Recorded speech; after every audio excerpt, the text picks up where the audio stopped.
Kwarteng and Truss, credibility and trust. Credibility and trust, Kwarteng and Truss.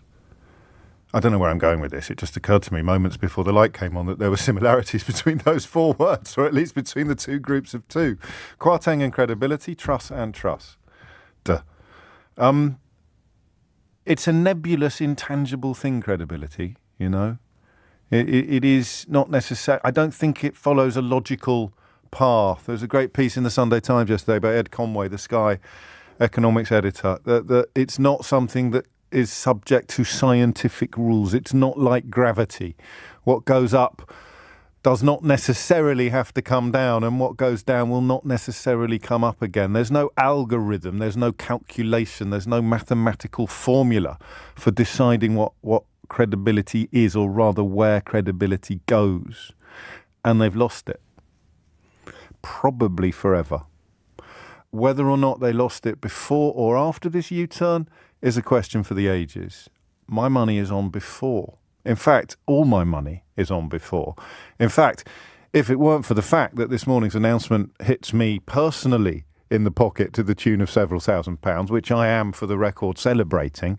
That's what patriotism is, by the way. It's not about hating foreigners. It's about honestly believing that if you're lucky enough to be in the highest echelon of taxpayers, I'm nowhere near the highest echelon of earners, then you should indeed be helping out people who aren't. But even though I've taken a hit to the tune of several £1,000s myself this morning, I think that's the money I would have bet on this if there were odds available. I think it was already over. I don't think this is going to make the blindest bit of difference. I think it might have made things worse. Kwarteng and Truss, credibility and trust, are now strangers.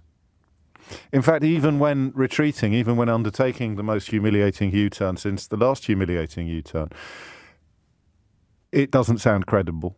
We're doing it because everyone's talking about it, and it's a distraction from all the good stuff that we did. It wasn't exclusively the tax cut for the highest earners in British society that spooked the markets, that saw the pound plummet, and crucially saw the predictions of where interest rates will be go through the roof. They've come down a bit this morning. I'll keep an eye on it for you, because I think that is probably the most important thing for many people listening. If you are having to renew your mortgage, I heard from an old friend this weekend who was in pieces. He's in the worst possible situation where his mortgage is up for renewal this month, and he's being told it's going to be £400 a month more than it was for the last 5 years, and he hasn't got to the money. He doesn't know what he is going to do. He was in a state of despair, and that's the point. So at the moment, you're looking at 5.5 to 5.75 being the prediction of where interest rates will be next year. It was 6 before this U-turn. The pound will stabilise a little bit, hopefully a little bit more than it has already after the Bank of England intervened in an unprecedented fashion, after the IMF issued a warning in an unprecedented fashion.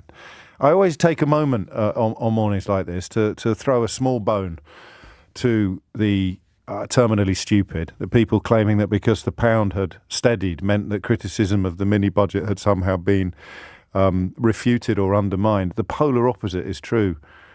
The polar opposite is true. The fact that the pound did stabilise, possibly temporarily, possibly briefly, but hopefully not, is entirely due to the Bank of England's intervention. And the Bank of England's intervention was entirely due to its conclusion that the government's policy, that Kwasi Kwarteng's budget, was absolutely disastrous. So it was not a reflection on anything contained within the budget that the pound stabilised late last week. It was a reflection on the intervention of the Bank of England, which they continue to not really talk about in the depth that is needed. Kwarteng and Truss, credibility and trust. Trust and credibility, Kwarteng and Truss. It's gone. And here's the question. Have they made it worse? 0345 6060 973.